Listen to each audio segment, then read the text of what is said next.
There are 5 languages that are all a part of the IEC, or International Electrotechnical Commission, Section 61131-3 standard. This IEC standard allows some ground rules that standardize PLCs and their languages. Let's take a deeper look into all these PLC programming languages.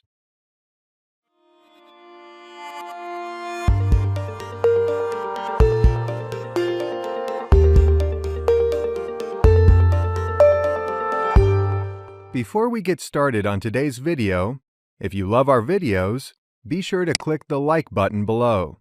Then make sure to click subscribe and the little bell to receive notifications of new RealParse videos. This way, you never miss another one. The 5 PLC programming languages are ladder diagram, or LD, sequential function charts, or SFC, function block diagram, or FBD, structured text, or ST, and instruction list, or IL. Let's show you a little bit about each of these. I will start with ladder diagram, which is a graphical type of PLC programming language. Ladder diagram was originally modeled from relay logic, which used physical devices, such as switches and mechanical relays, to control processes. Ladder diagram utilizes internal logic to replace all except the physical devices that need an electrical signal to activate them. Ladder diagram is built in the form of horizontal rungs with 2 vertical rails that represent the electrical connection on relay logic schematics. You can program all the necessary input conditions to affect the output conditions, whether logical or physical. The main advantages of the ladder diagram language are that the rungs allow it to be organized and easy to follow. It also lets you document comments that are readily visible, and it supports online editing very successfully. The main disadvantage is that there are some instructions that are not available, which might make it more difficult for programming, such as motion or batching. The next PLC programming language that I will talk to you about is the sequential function charts, which uses a graphical type of programming. If you have any experience with flowcharts, then this PLC programming language will feel familiar to you. In sequential function charts, you use steps and transitions to achieve your end results. Steps act as a major function in your program. These steps house the actions that occur when you program them to happen. This decision can be based on timing, a certain phase of the process, or a physical state of the equipment.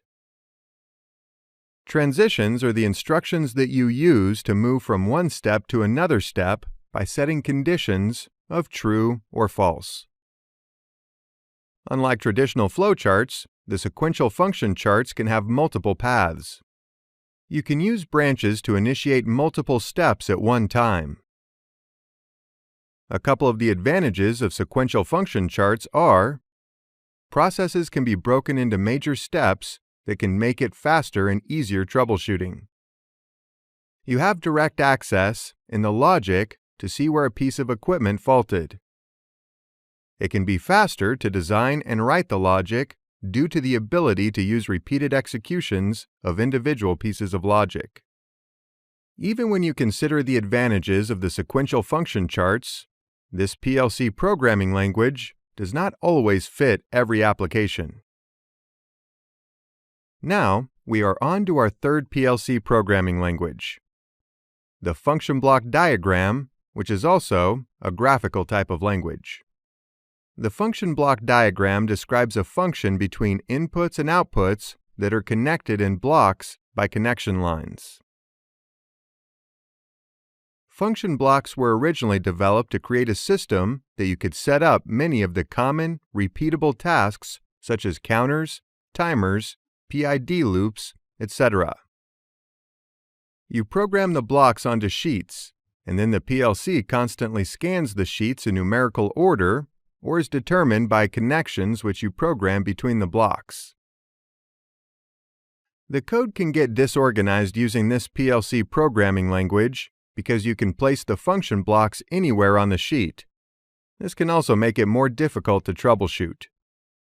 The function block diagram does work well with motion controls, and the visual method is easier for some users. The biggest advantage of function block diagram is that you can take many lines of programming and put it into one or several function blocks. Our fourth PLC programming language that I'm going to review is the structured text. This language is a textual-based language. Structured text is a high-level language that is like BASIC, Pascal, and C. It is a very powerful tool that can execute complex tasks utilizing algorithms and mathematical functions along with repetitive tasks. The code uses statements that are separated by semicolons, and then either inputs, outputs, or variables are changed by these statements. You must write out each line of code, and it uses functions such as for, while, if, else, else if, and case. If you have experience with BASIC or C languages, this PLC programming language will come easier than some of the other languages. Some of the advantages of structured text are that it is very organized and good at computing large mathematical calculations. It will also enable you to cover some instructions that are not available in some other languages, like the ladder diagram. The disadvantages are that the syntax can be difficult, making it hard to debug, and it's difficult to edit online. I will now show you the fifth and final PLC programming language, which is instruction list. The instruction list is also a textual-based language. The instruction list language resembles assembly language. When you use this PLC programming language, you will use mnemonic codes such as LD or load, and, or, etc. The instruction list contains instructions, with each instruction on a new line with any comments you might want to annotate at the end of each line. This instruction list language is valuable for applications that need code that is compact and time-critical. The main disadvantages of this PLC programming language are that there are few structuring possibilities, with the goto command being one of them. There can also be many errors that are more difficult to deal with in comparison to many of the other languages that I've previously reviewed. So, have you decided which PLC programming language you consider to be the most popular?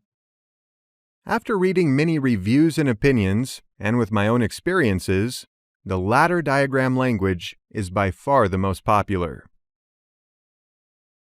The main reason for this is that the ladder diagram language naturally followed the technology advancement from a physical relay logic to a digital and logical one. This allowed the engineers and skilled workers to follow and troubleshoot and make that transition. In summary, there's certainly a place for all the PLC programming languages that I've discussed with you today. Background, experience, and the application you are working with are really going to be the key to which PLC programming language you choose. Want to learn PLC programming in an easy-to-understand format and take your career to the next level? Head on over to realpars.com.